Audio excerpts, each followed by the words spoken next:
কালকে একটা oath taking আছে। কালকে একজন নতুন অ্যাডভাইজার ওথ নেবেন। উনি হচ্ছেন CR Abrar, professor CR Abrar. আপনি জানেন উনি খুবই একজন ঢাকা ইউনিভার্সিটির প্রফেসর ছিলেন, এখনো ডিস্টিংগুইশ প্রফেসর, এবং বাংলাদেশে ওনার প্রচুর লেখালেখি আছে, বাংলাদেশের অনেক বিষয়ে ওনার অ্যাক্টিভিজম আছে। তো উনি ওনাকে কালকে অ্যাডভাইজার হিসাবে ওথ নেওয়া হবে, এবং উনি আমরা আশা করছি যে উনি এডুকেশন মিনিস্ট্রিটা টেক ওভার করবেন।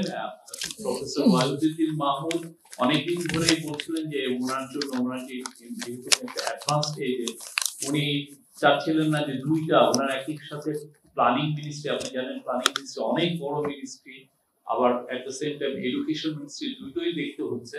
তো সেই জন্য প্রফেসর সিআর আবরারকে আসছেন আমাদের সাথে, কাউন্সিল অফ অ্যাডভাইজারে জয়েন করছেন, এবং উনি সম্ভবত এই মোস্ট লাইকলি উনি এডুকেশন মিনিস্ট্রিতে দেখবেন। Thank you.